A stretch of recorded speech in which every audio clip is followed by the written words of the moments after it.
Okay. അപ്പോൾ ഇതാണ് നമ്മുടെ പ്രോബ്ലം അല്ലെ. Design a complex to transmit 20 kilowatt of power at 900 RPM. Assume shear stress of 42 MPa.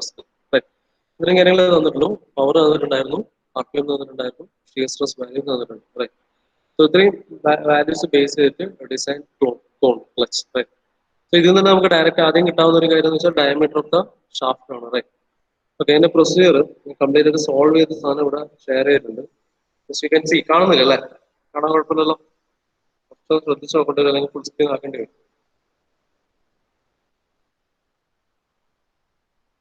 Okay. So ഇതൊക്കെയാണ് നമ്മുടെ procedures. നമുക്ക് നോക്കാം, നിങ്ങൾക്ക് ചെക്ക് ചെയ്ത് നോക്കാം ചെയ്തവർക്ക്. So the power is given which is 20 kilowatt. RPM is 900 RPM. Shear stress is 42 MPa. Right. Now, so the first step, നമ്മൾ standard procedure base ചെയ്തിട്ട് പോവാം.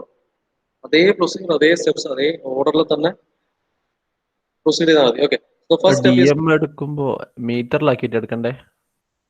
ഏതാടാ? അതാ വെലോസിറ്റിന്റെ വലിയ വാല്യൂ വരാൻ കാരണം MM-ലാണ് എടുത്തത്, DM. ഓക്കെ. മീറ്റർ പെർ സെക്കൻഡിൽ എടുക്കണം. കാരണം റേഞ്ച് തന്നിരിക്കുന്നത് മീറ്റർ പെർ സെക്കൻഡിലാണ്. 13 അത് ശ്രദ്ധിക്കണം. അത് ശ്രദ്ധിക്കണം. ഇനി അങ്ങോട്ട് ശ്രദ്ധിക്കണം. നമ്മളിപ്പം ഗിയർ ഡിസൈനിലൊക്കെ വരുമ്പോഴും വെലോസിറ്റി വാല്യൂ നമുക്ക് ഡാറ്റാ ബുക്ക് നമ്മൾ ചെക്ക് ചെയ്യുന്നത് സ്റ്റാൻഡേർഡ് വാല്യൂസ് പറയുന്നത് അത് പിന്നെ മീറ്റർ പെർ സെക്കൻഡിലുണ്ടാവും. അപ്പൊ അതിൽ നിന്നാണ് നമ്മൾ കമ്പയർ ചെയ്യാം. ഓക്കെ. സോ വാല്യൂനെ വിഷമം തന്നെ ആയിരിക്കില്ലേ. അപ്പം ഇഷ്യൂ അല്ലെ, ഡയമീറ്റർ ചിലപ്പോൾ നീ 320 കൊടുത്തിട്ടുണ്ടാവും അല്ലെ.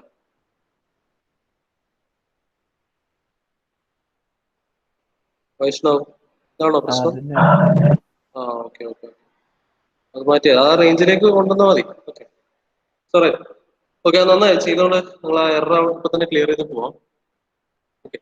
സോ ഇവിടെ ഇത്രയാണ് വരുന്നത്. First step is to determine the torque അല്ലെ. സോ ആദ്യം നമ്മൾ ചെയ്യുന്നത് ഷാഫ്റ്റ് ഡയമീറ്റർ കാണും. ഷാഫ്റ്റ് ഡയമീറ്റർ കാണണമെങ്കിൽ ടോർക്ക് ട്രാൻസ്മിറ്റഡ് കാണണം അല്ലെ. So the first step is to determine the torque transmitted and the torque transmitted has found to be 2122.2 newton millimetre. Okay.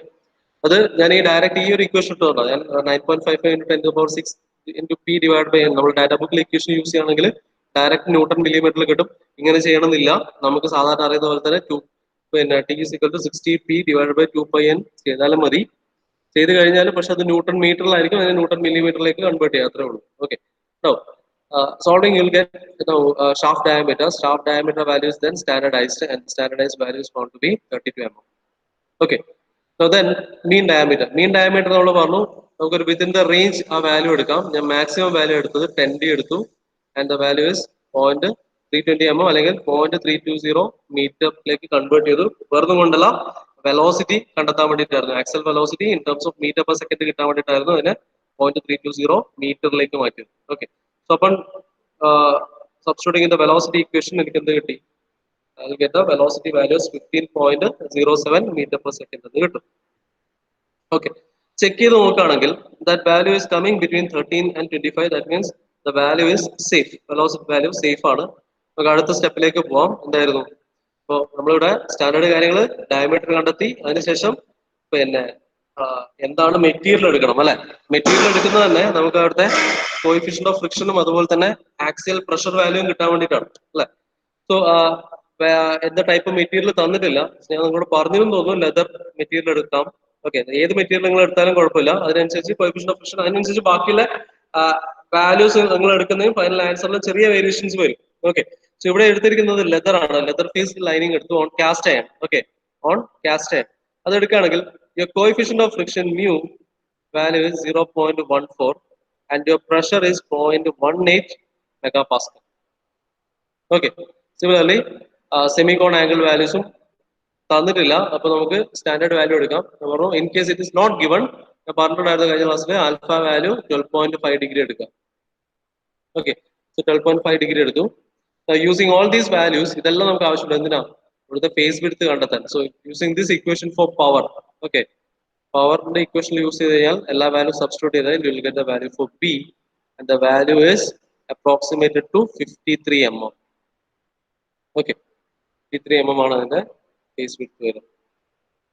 Okay. ഇവിടെ കഴിയുന്നില്ല. എന്താണ്? ഫേസ് വിഡ്ത്ത് കിട്ടിക്കഴിഞ്ഞാൽ എന്ത് ചെയ്യണം? ചെക്ക് ചെയ്യണം whether the face width value is within the range or not അല്ലെ. അപ്പൊ അതിനാണ് നമ്മൾ DM by B കാണുന്നത്. DM by mean diameter by face width കണ്ടെത്തുക. Okay, check whether it is coming between 4.5 and 8. അങ്ങനെ വരുന്നുണ്ടെങ്കിൽ that is satisfactory, design is safe. Okay, ഇത്രയായി കഴിഞ്ഞാൽ ബാക്കി സ്റ്റെപ്പ് എല്ലാം ഡയറക്റ്റ് ആണ്. എന്തൊക്കെയാ? ക്ലച്ച് ഡയമീറ്റർ, ഇന്നർ ഡയമീറ്റർ ആണെങ്കിൽ ഇതാണ് നമ്മുടെ സ്റ്റാൻഡേർഡ് ഇക്വേഷൻ. ഔട്ടർ ഡയമീറ്റർ ആണെങ്കിൽ ഇതാണ് equation. Solving U will get the inner and outer diameter. Okay, similarly axial force കാണാൻ എല്ലാ വാല്യൂസും കിട്ടി. ഫേസ് വിഡ്ത്ത്, ആൽഫ ആംഗിൾ, എല്ലാ കാര്യങ്ങളും കിട്ടി. ഡയറക്റ്റ് സബ്സ്റ്റിറ്റ്യൂട്ട് ചെയ്താൽ മതി സ്റ്റാൻഡേർഡ് ഇക്വേഷനിൽ. ആക്സിയൽ ഫോഴ്സ് ഇക്വേഷൻ സബ്സ്റ്റിറ്റ്യൂട്ട് ചെയ്യുക. Values 2075.79 newton. സിമിലർലി അത് കിട്ടിക്കഴിഞ്ഞാൽ ടോർക്ക് കിട്ടും. സ്റ്റാൻഡേർഡ് ഇക്വേഷൻ ഡയറക്റ്റ് സബ്സ്റ്റിറ്റ്യൂട്ട് ചെയ്യുക. സിമിലർലി നോർമൽ ഫോഴ്സ് സബ്സ്റ്റിറ്റ്യൂട്ട് ചെയ്യുക. ടാൻജൻഷ്യൽ ഫോഴ്സും ഡയറക്റ്റ് സബ്സ്റ്റിറ്റ്യൂട്ട് ചെയ്യുക. This is your value. Finally, axial force required to engage the clutch. Solving, you will get 3386.55 Newton. Okay, ഇത്രേ ഉള്ളൂ design process. Direct ആണ്, എല്ലാം സ്റ്റെപ്പും അതുപോലെ substitute ചെയ്യാന്നുള്ളത് മാത്രമേ ഉള്ളൂ. ഇത് എക്സ്ട്രീം കേസിൽ പ്രതീക്ഷിക്കാവുന്ന ക്വസ്റ്റൻ ആണ്. ഓക്കെ, സോ നമ്മൾ ഡിസൈൻ സ്റ്റെപ്പ് ഞാൻ ഒന്നുകൂടെ ജസ്റ്റ് ഒന്ന് പറയാം, അതിനുശേഷം നമുക്ക് മാറാം. സോ കോൺ ക്ലച്ച് ആയിരുന്നു അല്ലെ. കോൺ ക്ലച്ചിന്റെ കേസിൽ ഓർത്തിരിക്കേണ്ട കാര്യങ്ങൾ ഇങ്ങനെയാണ്. കോൺ ക്ലച്ച് ഉണ്ടാവുക അല്ലെ, ഉണ്ടാവുക. ഇതാണ് സെമി കോൺവെക്സ് ആംഗിൾ ആൽഫ. ഇവിടെയാണ് ഫ്രിക്ഷൻ ലൈനിങ് വരിക. ഒരു സൈഡിൽ മാത്രമേ ലൈനിങ് ഉണ്ടാവുള്ളൂ അല്ലെ. അപ്പൊ ഇത് കംപ്ലീറ്റ് ആവണമെങ്കിൽ നമ്മൾ പറഞ്ഞു ഇതിന്റെ കംപ്ലീറ്റ് ഡയമെൻഷൻസും കണ്ടെത്തുക, അതേപോലെ മെറ്റീരിയൽ കണ്ടെത്തുക, അതിന്റെ കോഎഫിഷ്യന്റ് ഓഫ് ഫ്രിക്ഷൻ കാര്യങ്ങളൊക്കെ കണ്ടുപിടിച്ച് കഴിഞ്ഞാൽ ഒരു ഡിസൈൻ കംപ്ലീറ്റ് ആവുള്ളൂ അല്ലെ. അപ്പോൾ നമ്മൾ ഇത്രയാണ് ചെയ്തത്. ആദ്യം ഇത് ഏത് ഷാഫ്റ്റിലാണോ കണക്ട് ചെയ്തത് ആ ഷാഫ്റ്റിന്റെ ഡയമീറ്റർ കണ്ടെത്തി. ഓക്കെ, ഷാഫ്റ്റിന്റെ ഡയമീറ്റർ കണ്ടെത്തി. ഓക്കെ, ഇവിടെ കണ്ടെത്തി അല്ലേ. സോ അത് കിട്ടിക്കഴിഞ്ഞാൽ മീൻ ഡയമീറ്റർ ഒക്കെ കണ്ടെത്തി. പിന്നെ വേണ്ടത് എന്താ വെച്ചാൽ ഇതെന്താണ് മെറ്റീരിയൽ എന്നുള്ളത് തീരുമാനിക്കണം അല്ലെ. മെറ്റീരിയൽ തീരുമാനിക്കണം. റൈറ്റ്. സോ മെറ്റീരിയൽ തന്നിട്ടില്ല, ഇന്ന മെറ്റീരിയൽ എടുത്താൽ മതി എന്നൊന്നും പറഞ്ഞിട്ടില്ല. അപ്പൊ അതുകൊണ്ട് തന്നെ ഒരു മെറ്റീരിയൽ അങ്ങ് സെലക്ട് ചെയ്തു. മെറ്റീരിയൽ എടുക്കുമ്പോൾ നമുക്ക് രണ്ട് കാര്യങ്ങളാണ് കിട്ടുക. ഒന്ന് അതിന്റെ കോഎഫിഷ്യന്റ് ഓഫ് ഫ്രിക്ഷൻ മ്യൂ ആണ് അല്ലെ, മ്യൂ ആണ്. പിന്നെ അതേപോലെ അതിന് പെർമിസിബിൾ ആയിട്ടുള്ള മാക്സിമം പ്രഷർ ആണ്. റൈറ്റ്. ഈ രണ്ട് ഇൻപുട്ട് വാല്യൂസും കിട്ടും. ഇത് രണ്ടും വേണം എന്തിന്? ഈ ഫേസ് വിഡ്ത്ത് കണ്ടെത്താൻ വേണ്ടിയിട്ട്. Okay, using this equation you can find the face width. Solve ചെയ്താൽ ഫേസ് വിഡ്ത്ത് കിട്ടും. ഓക്കെ, അത് ചെക്ക് ചെയ്യാം. അത് കിട്ടിക്കഴിഞ്ഞാൽ നമ്മൾ ആദ്യം കണ്ടെത്തിയത് ഈ മീൻ ഡയമീറ്റർ കണ്ടെത്തി അല്ലെ. മീൻ ഡയമീറ്റർ ആദ്യം കിട്ടി. അതേപോലെ മീൻ ഡയമീറ്റർ കിട്ടി. അങ്ങനെ ആകുമ്പോൾ നമുക്കിനി ഇന്നർ ഡയമീറ്ററും ഔട്ടർ ഡയമീറ്ററും കണ്ടെത്താം. അതാണ് ഇവിടെ D1 D2 കണ്ടെത്തി അല്ലെ. D1 and D2 is outer diameter. ഇത് രണ്ടും കണ്ടെത്തി. മീൻ ഡയമീറ്റർ കിട്ടി. പിന്നെ ബാക്കിയുള്ള കാര്യങ്ങൾ, എത്ര ആക്സിയൽ ഫോഴ്സ് വേണം. ഓക്കെ, ആക്സിയൽ ഫോഴ്സ് എത്ര വേണം, എത്ര ടോർക്ക് ട്രാൻസ്മിറ്റ് ചെയ്യാൻ പറ്റും, നോർമൽ ഫോഴ്സ് എത്രയാണ് ആക്ട് ചെയ്യുന്നത്, അഗൈൻ ടാൻജൻഷ്യൽ ഫോഴ്സ് എത്ര ആക്ട് ചെയ്യും, അതുപോലെ force required to engage the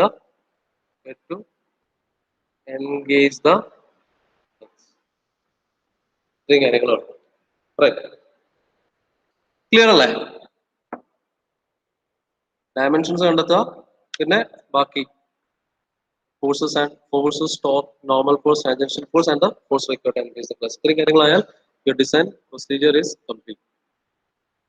Okay, clear?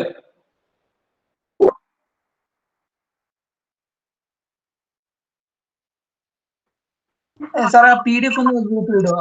PDF ഇട്ടിട്ടുണ്ട്, നിങ്ങളെ നോട്ട് ഷെയർ ചെയ്തിട്ടുണ്ട്. ആ നോട്ടിൽ ഉണ്ട് ആ PDF. ഓക്കെ, ഇൻവോയ്സിലാ? അല്ല, ഇൻവോയ്സിൽ ഇട്ടിട്ടുണ്ട്. അതിന്റെ സ്റ്റാർട്ടിങ് കുറച്ച് പേര് പിന്നെ പ്രിന്റ് അത്ര ക്ലിയർ അല്ലാന്ന് തോന്നുന്നു. പക്ഷെ അത് ഫോട്ടോസ്റ്റാറ്റ് കോപ്പി ഞാൻ സ്കാൻ ചെയ്തത്. അത്ര നിങ്ങൾക്ക് ബുദ്ധിമുട്ടുണ്ടെങ്കിൽ പറഞ്ഞു, അങ്ങനെ ഞാൻ മറ്റേ ഒറിജിനൽ നോട്ട് ലൈബ്രറിയിൽ നിന്ന് എടുക്കേണ്ടി വരും. ഓക്കെ, എന്നാലും നോക്ക് ഇൻവെസ്റ്റ് ഇത് കറക്റ്റ് ആയിട്ടുണ്ട്. ഇത് ഞാനിപ്പം ചെയ്തത്.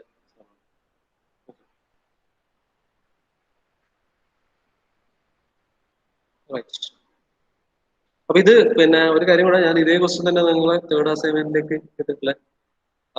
അപ്പൊ ഇത് സോൾവ് ചെയ്തിട്ട് തേർഡ് ക്വസ്റ്റ്യൻ ആയിട്ട് അപ്ലോഡ് ചെയ്യും. Okay, so with this we are winding up the topic of cone clutch. Okay, so we'll move on to your centrifugal clutch. Okay, ഇതാണ് ക്ലച്ചിന്റെ last type, which is your centrifugal clutch. Okay, so ആദ്യം നമുക്ക് ഇതിന്റെ working എങ്ങനെയാണെന്ന് നോക്കാം. ഒരു ചെറിയൊരു വീഡിയോയിലൂടെ അതിന്റെ വർക്കിംഗ് ഒന്ന് കാണാം. അതിനുശേഷം ഇതിന്റെ ഡിസൈൻ പ്രൊസീജിയറിലേക്ക് വരാം. വളരെ സിമ്പിൾ ആയിട്ടുള്ള ഡിസൈൻ പ്രൊസീജിയർ ആണ്. ഓക്കെ,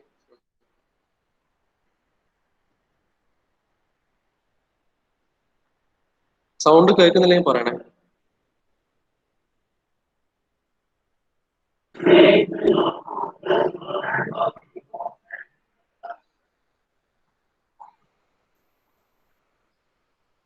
കേൾക്കാലോ അല്ലേ?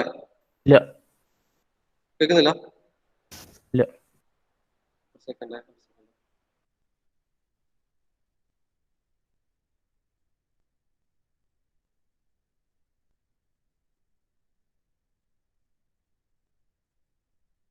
ഇപ്പം കേൾക്കുന്നില്ല. കേൾക്കുന്നില്ല? വീഡിയോന്റെ സൗണ്ട് അല്ലേ? ആ വീഡിയോയുടെ സൗണ്ട് അത് കേൾക്കുന്നില്ല. യൂട്യൂബിൽ പ്ലേ ചെയ്താൽ വരുന്നതാണല്ലോ.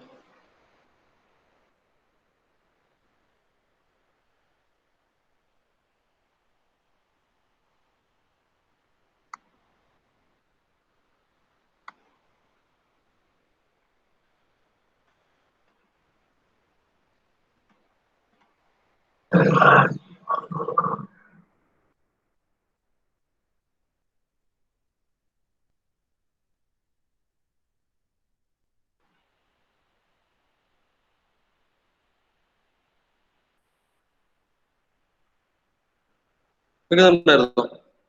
ഓരോ ഇല്ല ഇല്ല.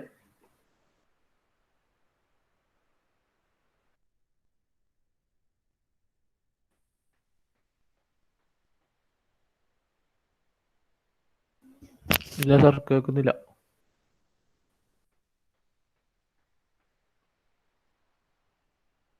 വിഷ്ണു, ഹലോ ആ sir. Hello hello hello Vaishnav, hello hello hello hello. ഇവിടെ കേൾക്കുന്നില്ലേ? സൗണ്ട് പോയാ? സാറിന്റെ സൗണ്ട് ഉണ്ട്, വേറൊന്നും കേൾക്കുന്നില്ല.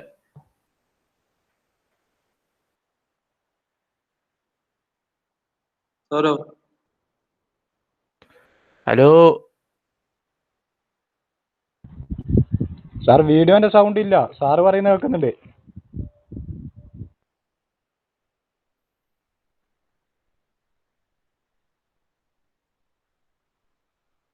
ഹലോ ഹലോ ഹലോ, മക്കളെ കേൾക്കുന്നുണ്ടോ? സാറ് പറയുന്നത് കേൾക്കുന്നുണ്ട്. വീഡിയോ ഒന്നും കേൾക്കുന്നില്ല അല്ലേ? വീഡിയോ കേൾക്കുന്നുണ്ട്. ഓക്കെ, വീഡിയോയിൽ ഞാൻ തന്നെ പറയാം.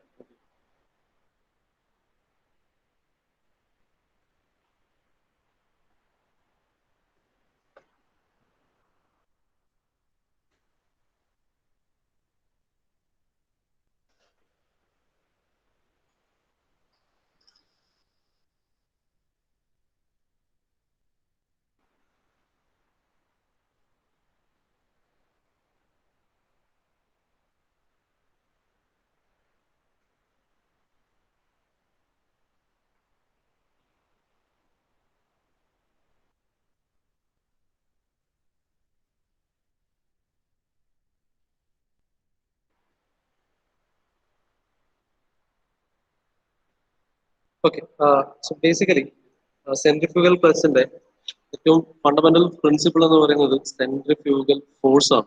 ഓക്കെ, നമുക്കറിയാം എന്താണ് ഒരു സെൻട്രിഫ്യൂഗൽ ഫോഴ്സ് എന്നുള്ളത് എല്ലാവർക്കും അറിയാവുന്ന കാര്യമാണ് അല്ലെ? നമ്മളിപ്പോ ഒരു സ്ട്രിങ്ങിന്റെ എൻഡിൽ ഒരു കല്ല് കെട്ടിയിട്ട് കറക്കുകയാണെങ്കിൽ ആ കല്ല് ഒരു പർട്ടിക്കുലർ പാത്ത് അത് എപ്പോഴും ഫോളോ ചെയ്യും അല്ലെ? അത് അത് ആ ഒരു പോർഷനിൽ തന്നെ നിൽക്കുന്ന ഒരു കാരണം അവിടെ അതിലൂടെ ആക്ട് ചെയ്യുന്ന സെൻട്രിഫ്യൂഗൽ ഫോഴ്സ് കൊണ്ടാണ് അവിടെ നിൽക്കുന്നത് അല്ലെ? നമുക്കറിയാം ഒരു ബേസിക് ഇക്വേഷൻ ഒക്കെ ഉണ്ട്, m⍵² r എന്ന് പറയുന്നത് അല്ലെ? It depends upon the mass, it depends upon the angular velocity and the distance. ഇത്രയും കാര്യങ്ങൾ ഡിപ്പെൻഡ് ചെയ്യുന്ന കാര്യങ്ങളാണ്. ഓക്കെ, അപ്പോൾ ഇതേ പ്രിൻസിപ്പിൾ ആണ് ശരിക്കും നമ്മളൊരു സെൻട്രിഫ്യൂഗൽ ക്ലച്ചിന്റെ കേസിൽ യൂസ് ചെയ്യുന്നത്. സോ ബേസിക് പ്രിൻസിപ്പിൾ എന്താണെന്ന് വെച്ചാൽ it is nothing but the centrifugal force. Okay, so what happens is ഇത് റൊട്ടേറ്റ് ചെയ്യുന്ന സമയത്ത് ഇവിടെ നോക്കിക്കഴിഞ്ഞാൽ ഓക്കെ, ഈ വീഡിയോയിൽ നോക്കിക്കഴിഞ്ഞാൽ ഇനീഷ്യലി ഈ കാണുന്ന പോലെയാണ്. ഇനീഷ്യലി നോക്കിക്കഴിഞ്ഞാൽ ഇങ്ങനെയാണ് ഇതിന്റെ റെസ്റ്റിംഗ് പൊസിഷൻ, റൈറ്റ്? അല്ലെങ്കിൽ ലോ സ്പീഡിലെ ഇതിന്റെ പൊസിഷൻ ഇങ്ങനെയായിരിക്കും ഉണ്ടാവുക, right? So when it starts to rotate at a higher speed what happens is ഇതിൽ ഇവിടെ സ്പ്രിംഗ് അറ്റാച്ച്ഡ് ആണ്, കണക്ഷൻ സ്പ്രിംഗ് അറ്റാച്ച്ഡ് ആണ്, അത് കാണിക്കാം. സോ അത് റൊട്ടേറ്റ് ചെയ്യുന്ന സമയത്ത് വാട്ട് ഹാപ്പൻസ് ഈസ് ഇതിന്റെ ടെൻഡൻസി എന്തായിരിക്കും? ഡ്യൂ ടു സെൻട്രിഫ്യൂഗൽ ഫോഴ്സ് ഈ കാണുന്ന സെക്ഷൻസ് അല്ലെങ്കിൽ ഈ ഒരു പോർഷൻസിന്റെ അല്ലെങ്കിൽ ഈ ഫ്രിക്ഷൻ ലൈനിങ് വരുന്ന ഈ ഒരു പോർഷന്റെ ടെൻഡൻസി എന്ന് പറഞ്ഞാൽ അത് ഔട്ട്വേർഡിലേക്ക് പറന്ന് അല്ലെങ്കിൽ ഔട്ട്വേർഡിലേക്ക് തെറിച്ച് പോകാനുള്ള ഒരു ടെൻഡൻസി ഉണ്ടാവും അല്ലെ? Due to centrifugal force. Okay, so that moves outwards അല്ലെ, higher speed. So as the engine speed increases, it moves outwards, okay, and gets stuck, അല്ലെങ്കിൽ gets connected to the outer wheel, okay.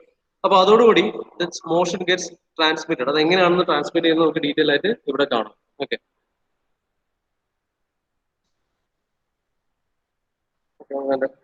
Principle കാണാം. So അതിന്റെ construction ഇത്രയും കാര്യങ്ങളാണ് വേറെ. അതിനൊരു driving member ഉണ്ട്, അതിന് കണക്ട് ചെയ്യുന്ന മെമ്പേഴ്സ് സ്പൈഡർ എന്ന് പറയും. അഗൈൻ അടുത്തൊരു ഇമ്പോർട്ടന്റ് പോർഷൻ എന്ന് പറയുന്നത് അതിന്റെ സ്പ്രിംഗ് അറേഞ്ച്മെന്റ് ആണ്, ഓക്കെ. ഇവിടെ കാണാം സ്പ്രിംഗ്, ഓക്കെ. സോ ഇതിന്റെ തന്നെ സൈഡ് വ്യൂ ആണ് ഇവിടെ കാണുന്നത്. So there are 4 sets, okay. ഇവിടെ 4 ഡയറക്ഷനിലും ഇതേപോലെ ഒരു അറേഞ്ച്മെന്റ് ഉണ്ട്. അതിലെ മെയിൻ അറേഞ്ച്മെന്റ്സ് ഇതിനാണ് സ്പൈഡർ എന്ന് പറയാം. പ്ലസ് സ്പ്രിംഗ് അറേഞ്ച്മെന്റ് ഉണ്ട്. സ്പ്രിംഗ് ആണ് അതിലെ ഫോഴ്സ് അവിടെ എന്താണ് പിന്നെ അതിന്റെ ഡൗൺവേർഡ് ഫോഴ്സ് അല്ല സോറി അപ്വേർഡ് ഫോഴ്സ് അവിടെ നിലനിർത്താൻ വേണ്ടി നിലനിർത്തുന്ന ഒരു കോമ്പണന്റ് ആണ് സ്പ്രിംഗ്, റൈറ്റ്. ഇവിടെ നമുക്കിന്റെ മെക്കാനിസം നോക്കാം.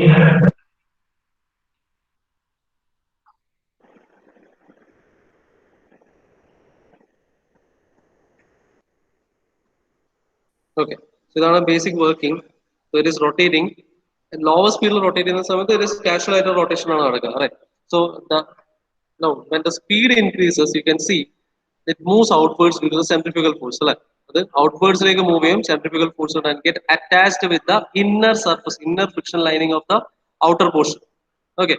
അതിനുശേഷം അത് കോണ്ടാക്ട് മെയിൻറ്റെയിൻ ചെയ്യും. ആ കോണ്ടാക്റ്റിൽ അത് rotation is transferred to the outer portion, okay.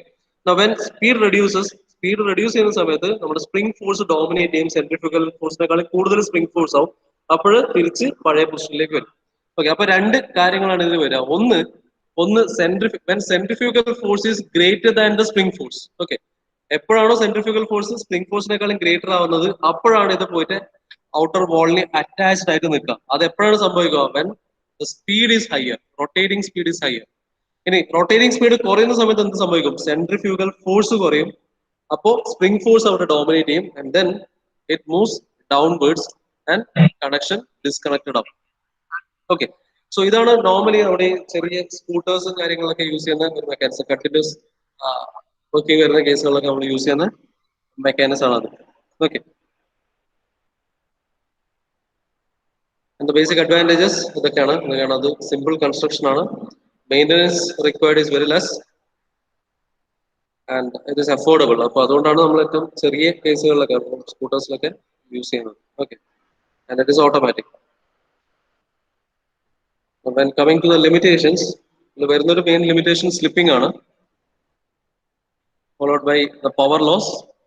കാരണം സ്ലിപ്പിംഗ് ഉണ്ടെങ്കിൽ അവിടെ ഒരു പവർ ലോസ് ഉണ്ടാവും. ആൻഡ് ദെൻ ലോ കപ്പാസിറ്റി ആണ്, ഓക്കെ. അതുകൊണ്ടാണ് ഇത് ഹയർ ആപ്ലിക്കേഷൻസിൽ യൂസ് ചെയ്യാത്തത്. ഓവർ ഹീറ്റിംഗ് ഇതൊക്കെ കണക്റ്റഡ് ആണ്. സ്ലിപ്പിംഗ്, ഓവർ ഹീറ്റിംഗ് കാര്യങ്ങളൊക്കെ കണക്റ്റഡ് കണ്ടീഷൻസ് ആണ്.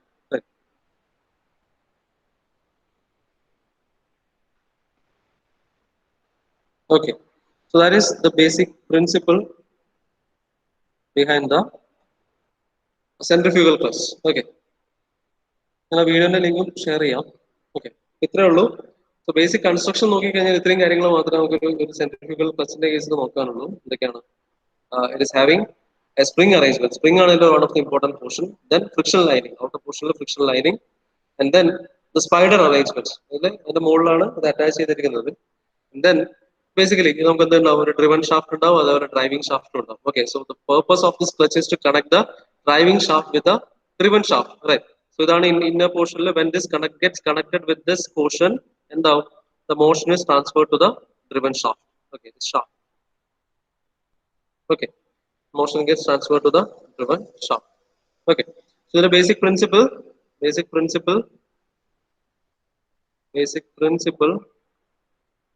the centrifugal force.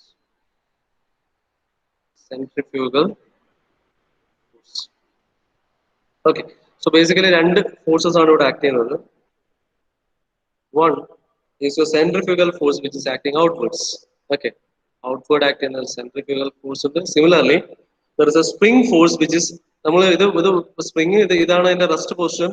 Centrifugal force കൊണ്ട് സ്പ്രിംഗ് എലോങ്ങേറ്റ് ചെയ്തിട്ട് ഇവിടെ കണക്ട് ആയിട്ട് നിൽക്കുക, അല്ലെ. അപ്പൊ എന്ന് വെച്ചാൽ സ്പ്രിംഗിന്റെ tendency is to pull it downwards, okay. അപ്പോൾ അവിടെ ഒരു സ്പ്രിംഗ് ഫോഴ്സ് ഉണ്ട്. Let us denote it as Fs, okay. Again ഇവിടെ ഒരു കോണ്ടാക്ട് വരുന്ന സമയത്ത് you will experience a frictional force, let that be some Ft, okay. ഈ മൂന്ന് ഫോഴ്സസ് ആണ് ഇതിന്റെ മുകളിൽ ആക്ട് ചെയ്യുന്നത്. നൗ വെൻ ഇതിലെ വർക്കിംഗ് നോക്കിക്കഴിഞ്ഞാൽ when speed increases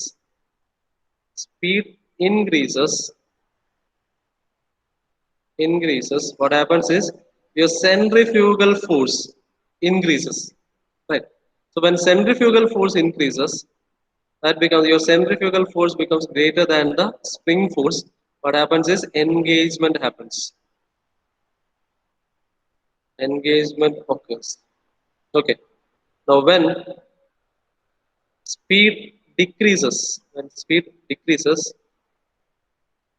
what happens is your centrifugal force decreases, and at some point your centrifugal force becomes less than the spring force, and then at that particular time when the becomes disengagement happens. Disengagement happens. Okay. Right. നമുക്ക് ഇതിന്റെ basic governing equations ഈ ഒരു ഇത്രയും കാര്യങ്ങൾ base ചെയ്ത് തന്നെ basic equations നമുക്ക് derive ചെയ്തെടുക്കാവുന്നേ ഉള്ളൂ. വളരെ സിമ്പിൾ ആയിട്ടുള്ള കാര്യങ്ങൾ മാത്രമേ ഉള്ളൂ, അങ്ങനെ ഡെറിവേഷൻ ഒന്നുമില്ല. ഓക്കെ. സോ അതുകൊണ്ട് ഞാൻ ഒരു കാര്യം ഒന്ന് കറക്റ്റ് ആയിട്ട് മനസ്സിലാക്കാൻ നമുക്കൊരു കുറച്ചുകൂടെ സിമ്പിൾ ആയിട്ടുള്ള ഒരു ഫ്രീ ബോഡി ഡയഗ്രാം വരക്കാം. ഇത് നോട്ട് ചെയ്തോ, ഫ്രീ ബോഡി ഡയഗ്രാം വരച്ചു എൻ്റെ കൂടെ തന്നെ.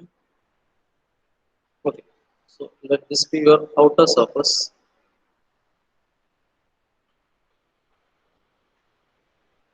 Outer surface.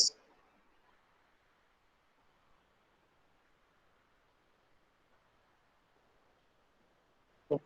Now let this be your inner surface.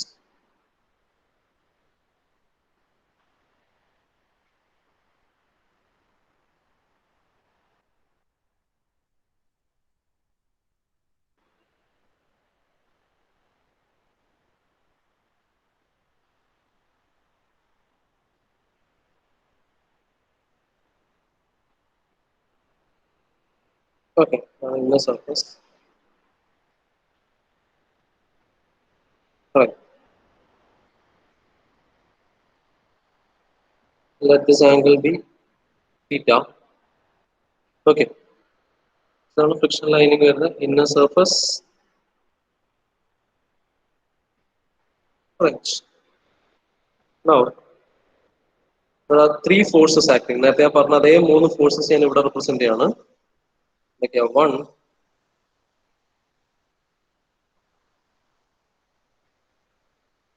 One is a centrifugal force.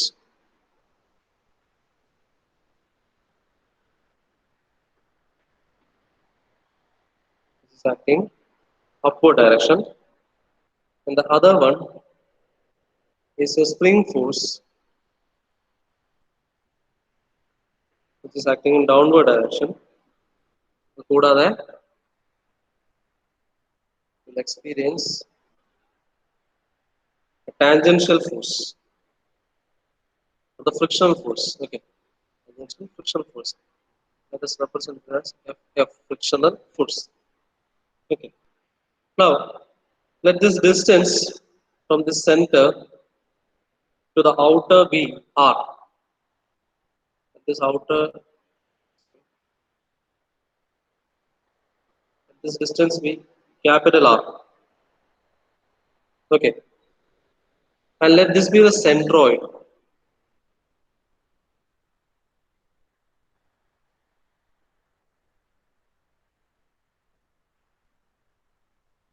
Let this be the centroid of the section. Okay. And let this be at a distance small r from the bottom. Okay. With a single shoe on. Shoe of a centrifugal flux. Okay. But now here,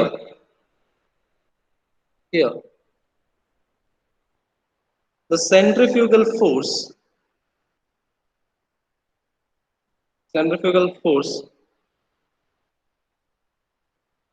okay, ഈ ഓരോ forces എന്തൊക്കെയാണെന്ന് നോക്കാം. Okay, അങ്ങനെയാണെങ്കിൽ centrifugal force acting on the shoe on the shoe during running condition. Running condition, okay, is equal to നമുക്ക് പറയാം, നമുക്ക് basic centrifugal ഫോഴ്സിന്റെ equation നമുക്ക് അറിയാവുന്ന കാര്യമാണ്. എഫ് സി എന്ന് പറയുന്നത് എം ഒമേഗ സ്ക്വയർ ആർ ആണ്. For m is the mass, omega is the angular velocity, and r is the distance from this to the centroid.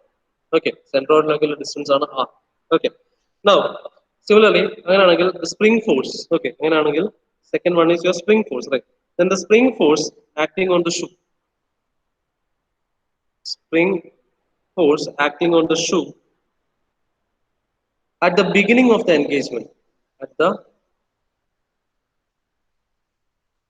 beginning of engagement,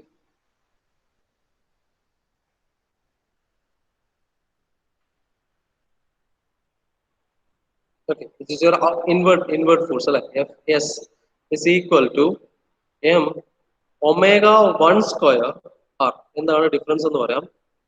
നമ്മള് ഒരു പിന്നെ സെൻട്രിഫ്യൂഗൽ പ്ലസിന്റെ നമുക്ക് ഇനീഷ്യൽ അത് rotate ചെയ്ത് വന്ന് എൻഗേജ് ആവുന്ന ടൈമിൽ ഉണ്ടാവുന്ന സ്പീഡ് ആയിരിക്കില്ല അത് പിന്നെ എൻഗേജ്ഡ് ആയതിനു ശേഷം ഉണ്ടാവുന്ന rotation speed. So both are different. So let we are taking that the spring force at the beginning of the engagement ആവുന്ന പോയിന്റിലെ ഫോഴ്സ് ആണ് എടുക്കുന്നത്. അതുകൊണ്ട് തന്നെ that should be a different velocity, different angular velocity ആയിരിക്കണം. Therefore ഞാൻ omega 1 എന്ന് കൊടുത്തു. M omega 1 square into r is your spring force. Okay, അങ്ങനെയാണെങ്കിൽ എൻഗേജ്ഡ് ആവണമെങ്കിൽ ഇതിപ്പോ എൻഗേജ്ഡ് ആവണം, ഇപ്പൊ ഇത് രണ്ട് ഈക്വൽ ആണെങ്കിൽ അല്ലെങ്കിൽ അറ്റ് ഇക്വിലിബ്രിയത്തിലാണെങ്കിൽ ഒന്നും സംഭവിക്കില്ല, കറക്റ്റ് ഇതേ പൊസിഷനിൽ തന്നെ ഇത് റൊട്ടേറ്റ് ചെയ്തുകൊണ്ടിരിക്കും. ഓക്കെ, പക്ഷെ വെൻ യുവർ സ്പീഡ് ഇൻക്രീസസ്, ഇവിടെ പറഞ്ഞ പോലെ സ്പീഡ് ഇൻക്രീസ് ചെയ്യുന്ന സമയത്ത് സെൻട്രിഫ്യൂഗൽ ഫോഴ്സ് ഇൻക്രീസ് ചെയ്യും അല്ലെ. അപ്പോ there is A resultant force അല്ലെ, സെൻട്രിഫ്യൂഗൽ ഫോഴ്സിൽ ഇൻക്രീസ് ചെയ്തുകൊണ്ട് ഒരു റിസൾട്ടന്റ് ഫോഴ്സ് അപ്വേർഡ് ഡയറക്ഷൻ ഉണ്ടായത് കൊണ്ടാണ് അത് അവിടെ പോയിട്ട് അറ്റാച്ച് ആവുന്നത്. സോ അതാണ് നമ്മൾ നോക്കുന്നത്, net outward force. So for the net outward force, net outward force to press the drum, FA, I'm representing it as FA, axial outward force. Okay, so that when your FC is greater than Fs, okay, axial force is the difference. FC minus Fs will be the axial force. Okay, now then the frictional force, okay, then the frictional force is nothing but F is nothing but mu Fa, like normal force Fa ആണ്, അതുകൊണ്ട് തന്നെ Ft എന്ന് പറഞ്ഞാൽ direct ആണ് mu into Fa ആണ്. So in that case then the torque transmitted, അങ്ങനെയാണെങ്കിൽ torque transmitted is nothing but T is nothing but frictional force into the radius r. Okay, so that is nothing but that mu Fa into r into n. Okay, കാരണം ഇത് ഒറ്റ ഷൂവിന്റെ കേസാണ്. when we are considering the total number of shoes, എന്ത് വേണം, you have to multiply that with the number of shoes, which is n. Okay, so your final equation for this one, for the torque transmitted by the centrifugal clutch, torque transmitted by the centrifugal clutch is given by T is equal to mu Fa into r into n, mu into Fa into r into n, where n is small n, and that represents the number of shoes. Okay, where n represents the number of shoes and r is the radius, mu is the coefficient of friction, and Fa is the axial or the resultant force. Okay, resultant force acting upward, and that Fa is nothing but, it is nothing but Fc minus F spring. Okay, spring force, centrifugal force minus spring force. This is your torque. Okay, ഇനി ഇത് കൂടാതെ ഒരു condition കൂടെ നമുക്ക് അറിയാനുണ്ട്, അത് intensity of pressure ആണ്. Okay, അത് intensity of pressure,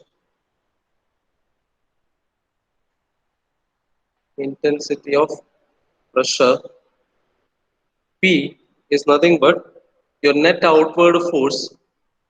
Outward നമുക്കറിയാം പ്രഷർ എന്ന് പറഞ്ഞാൽ force acting per unit area ആണ് അല്ലെ. ദാറ്റ് ഔട്ട്വേർഡ് ഫോഴ്സ്, ഇവിടെ ഔട്ട്വേർഡ് ഫോഴ്സ് ആണ് നമ്മുടെ ഫൈനലി വരുന്ന force divided by the area of contact of shoes. Contact of shoes. Okay, so that is nothing but outward force F axial F A തന്നെയാണ്. ഇനി area of contact of shoes എന്ന് പറഞ്ഞാൽ ഇതാണ് area of contact അല്ലെ. ഈ length into ഈ ഷൂവിന്റെ thickness എന്ന് വെച്ചാൽ ഇങ്ങനെ വരക്കുകയാണെങ്കിൽ ഇങ്ങനെ ഈ ഒരു സർഫസ് ആണ് അതിന്റെ വരിക. If this is B, if the width is B, എനിക്ക് പറയാൻ പറ്റും ഈ ടോട്ടൽ ലെങ്ത് എന്ന് പറയുന്നത് എന്താ ആർ തീറ്റ ആയിരിക്കും അല്ലെ. If this is the radius r, r into theta എടുത്തു കഴിഞ്ഞാൽ എനിക്ക് ആർക്ക് ലെങ്ത് കിട്ടും. Okay, therefore here this one is r into theta ചെയ്ത് കഴിഞ്ഞാൽ എനിക്ക് ആർക്ക് ലെങ്ത് കിട്ടും into the width b. So that will give me the intensity of pressure. That's it. ഇത്രേ ഉള്ളൂ ഇതിന്റെ ഡെറിവേഷൻ. ഡെറിവേഷൻ എന്ന് പറഞ്ഞാൽ മെയിൻ ഇക്വേഷൻസ്, കൺസേൺ ആയിട്ടുള്ള ഇക്വേഷൻസ് ഇത്രേ ഉള്ളൂ മെയിൻ ആയിട്ട്. ഇത്രയും കാര്യങ്ങൾ നോക്കുന്നത് simply m omega square r ആണ്. Okay, centrifugal force m omega square r. Spring force which is acting downwards m omega 1 square r. ഒമേഗയും ഒമേഗ 1 തമ്മിലുള്ള റിലേഷൻഷിപ്പ് എന്താണെന്ന് പറയാം. Then your axial force എന്ന് പറഞ്ഞാൽ there is a difference between centrifugal and the spring force, and your frictional force is mu times Fa. Finally your torque equation is this one. Okay, mu Fa into R into N. Finally you have an intensity of pressure equation. Fine. Now ഇത് കൂടാതെ there are certain things that you should note. Okay, problem perspective കുറച്ച് കാര്യങ്ങൾ കൂടെ അറിയാനുണ്ട്. First one is that your omega 1 value is equal to, you can take it as, if it is not given, is take it as 3/4 of omega. Okay, that means the omega 1 is speed at which engagement happens. Speed at which engagement occurs,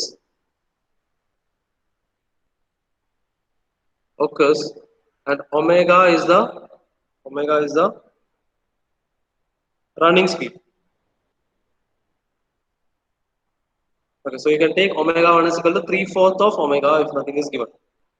Okay, and the maximum value of pressure is limited to 0.1 Newton per mm square or 0.1 megapascal. That is the second restriction. And the third one, theta, if it is not given, take it as 60 degree or pi by 3 radians. Okay. And the next one, radial clearance is equal to 1.5 mm.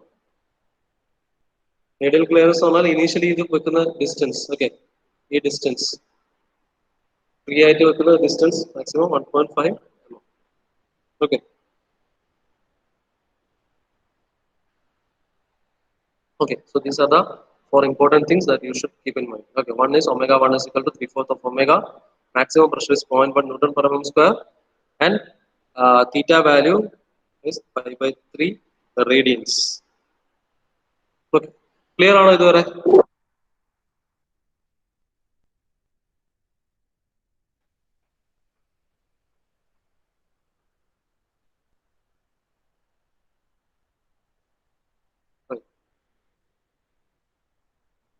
Okay, കുറച്ച് speed പോകണം, അതാണ് ഞാൻ കുറച്ചൊരു പോകുന്നത്. Okay, അപ്പൊ ഒരു question കൂടി എഴുതാം, എന്നിട്ട് നമുക്ക് വൈൻഡ് അപ്പ് ചെയ്യാം.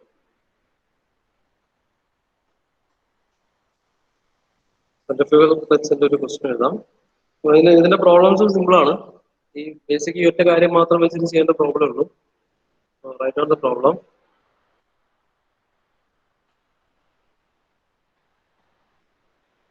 A centrifugal clutch is to be designed to transmit a centrifugal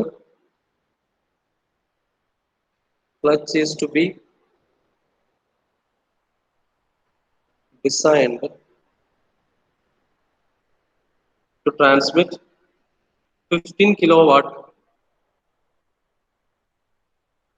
at 900 rpm.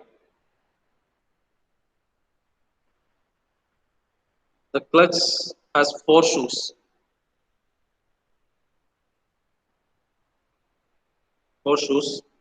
The speed at which the engagement begins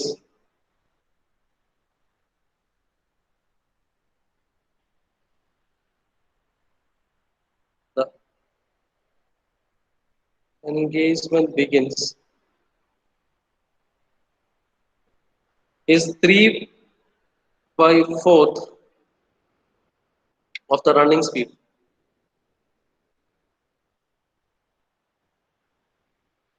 Of the running speed. The inside diameter of the drum is 150 mm.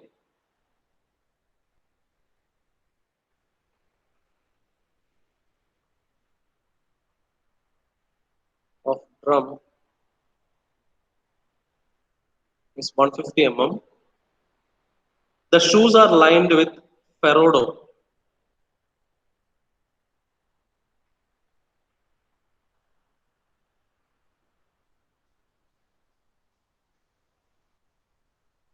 Ferrodo, whose coefficient of friction mu is 0.25. Determine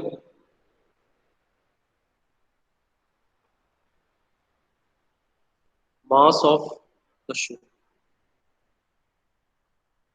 And the second one, size of the shoe. Mass of the shoe and size of the shoe. Direct ആണ് ഒരു input വേണം take small r as 120 mm.